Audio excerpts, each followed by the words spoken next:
If you're like me, then you watch a lot of YouTube while you eat, while on your commute, while driving. Please keep your eyes on the road, and most importantly, your bed. If you're also like me, you fall asleep very fast anytime that is not your actual bedtime. 9 times out of 10, I am sleeping to a YouTube video, and in all my infinite wisdom, I thought, what are the best YouTubers to sleep to? I gathered a list of some of my subscriptions that I've actually watched, and decided to go through every single one that I've cranked out some Z's to. That sounds terribly wrong.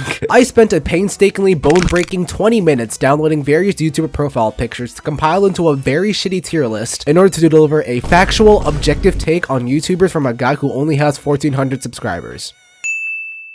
First, I have Veritasium, and he's just going to be one of the many YouTubers I'm going to list that are educational YouTubers. I think his videos are great, and the quality of them is just amazing. However, in almost every single YouTube video of him I've watched, the mathematical explanations just fly over my head, and I'll have you know that I'm not even that bad at mathematics. So when I'm chilling in bed and I hear him talk about fast Fourier transformations and sine and cosine, I just stop trying to understand entirely, which is perfect for me to completely pass out to. S tier. I don't even need to know half of the stuff of the videos I watch of him, but I just like watching him draw everything out and explain things in the most bare bones and simple way possible. His iconic static microphone that is probably older than me complements well with his not so perfect handwriting, which is oddly similar to mine, so I can't even say anything about that. The problem though is that I'm not even the target audience, so I end up falling asleep anyway. A tier.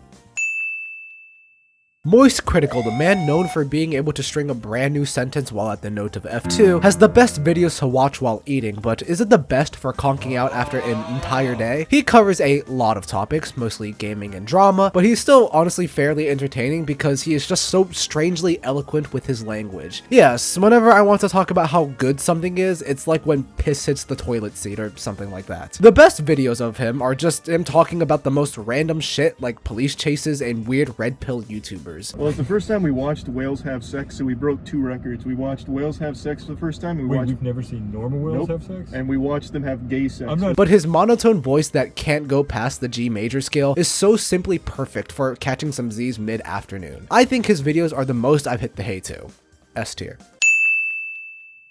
Coffee, the best crypto scam investigator, is probably my favorite content on the platform. His videos are of amazing quality and, just like his name, are great for a bathroom break shit in the morning. But because it's coffee, it's not really the best for sleeping. I have spent a non-zero amount of hours seeing what happens to a lot of these scammers and fraudsters and random articles and such I find online. Watching a CoffeeZilla video is like watching a crime documentary on Netflix, but I don't have Netflix and I've never watched a Netflix documentary. It's crazy how it keeps me awake somehow because just the scale of how much money is being moved by so few people is still mind-boggling to me. It's just a hot potato with a nuke and no one wants to take blame for detonating it. Exposing these scams is a net positive for everyone, but I always find it very peculiar how people fall for these scams in the first place. Don't base your financial decisions on random assets where you have no idea what's behind it. CoffeeZilla's videos are good, however, for the scope of this tier list, his videos are too good, but they're long enough to where I drift away into the void, where I also watch bangers such as the Hawk Tua coin outbreak. Outstanding content, so I can't be sleeping on quality.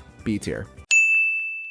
TEDx is a very strange one. Their presentations are almost all garbage. I don't want to listen to a bunch of people tell me that I'm a lazy piece of shit, and I'm not really interested in the latest way to hack my brain to be 100 times more productive. I already did that when I gave away my flesh and blood to live in your computer screen. If I really wanted to learn how to be productive, it wouldn't be finding hacks to do so. As someone who has seen the productivity side as a student, I'll give you the skinny, the actual secret that will make you the smartest man in the room and give you 400 grams of testosterone straight to your penis. Just do the effort. There is no easy way that will increase your intellectual abilities by a factor of 100. You're just wasting time that can be spent doing the work you're supposed to do. If you're bad at communicating, then start trying to communicate more. It's hard. You're probably not going to get the reactions that you want, but that's really the secret sauce to getting better at almost everything. But I digress. Some of their older animation videos on their TED Ed channel that cover riddles, mathematical history, and such are similar to how I see Veritasium, but they're also very bland in my opinion. It feels like I'm in a class being forced to participate by answering quiz questions, and a lot of the times are just terribly oversimplified where it feels flat out wrong. Not to mention, I have terrible memories having to make awful presentations back in grade school. Do better, TED, with a 69% on Rotten Tomatoes. C tier.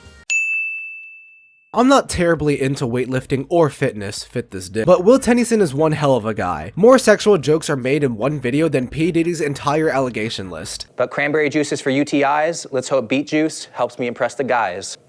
I'm literally watching a man try nicotine to get a bigger pump in the gym, and apparently it works. Will I apply this information when I work out? No. But is it entertaining? Hell yes. I don't fully understand bodybuilders, especially steroid users. Like, I'm watching people brush their teeth for more than 3 minutes. It likely won't kill you fast, but you probably shouldn't do it. There are a lot of videos where he's with people where his jokes just don't land, which I think is very funny, as it also keeps me awake because it breaks my immersion for a little bit. There are so many yoked guests that I can only imagine that during God's character creation they chose the Roblox muscle body model. I am always amazed at how the human body is able to sustain such massive amounts of muscle without crumbling like the Berlin Wall. Will Tennyson, in all his musculous glory, makes you feel like you're with him, and it's very nice to cozy up to.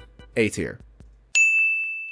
Half as interesting, including Wendover Productions, is another educational-ish YouTuber that I frequently find myself watching, even though I don't have a slight clue on aerodynamics or the aviation industry. This is a little too topical right now that I think about it, but I love the Airbus A380 though. HAI is silly and interesting, but not enough to keep me watching like CoffeeZilla, which is perfect for making sure my mind doesn't wake up as I'm fighting the sleep demon. But then I'm hit with an insult about my mom being the size of JFK Airport. You see, the content of HAI is just random obscure topics. The actual topic doesn't really matter. All I care about is if it will knock me out like a 1-2 punch. Wendover Productions, however, ignites my airplane autism. For like an entire year, I was just obsessed with airports and airplanes and people riding first class seats as if I'll actually be able to afford them one day. Yes, I really do want to see how the shower inside an airplane is. For that entire phase, I was completely obsessed with the giant water fountain inside the Singapore airport. Airports are cool as fuck, yo, except LAX. Fuck that place. Never go to LAX unless you like being robbed in broad daylight. Thank you, Mr. HAI man, for giving me the drive to learn about why Spirit Airlines decided to charge me for a plastic bag with my clothes in it.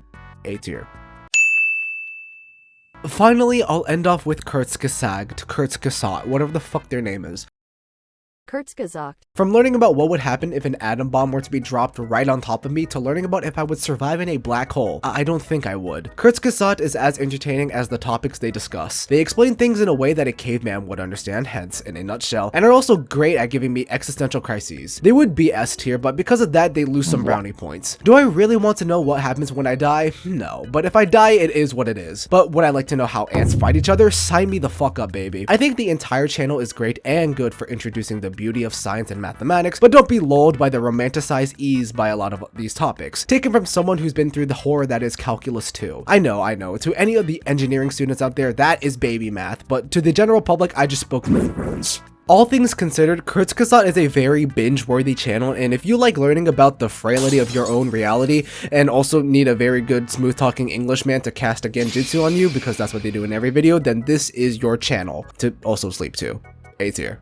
I have slept through a great deal of YouTube videos all the way to an uncountable infinity. It's not because the videos are boring or bad, it's just that lying down in bed watching a YouTube video is the most comfortable thing a human being can experience. Sure, it's probably a bad habit and I should probably put my phone away before sleeping, but how will I know why 96 million balls are in this ball pit?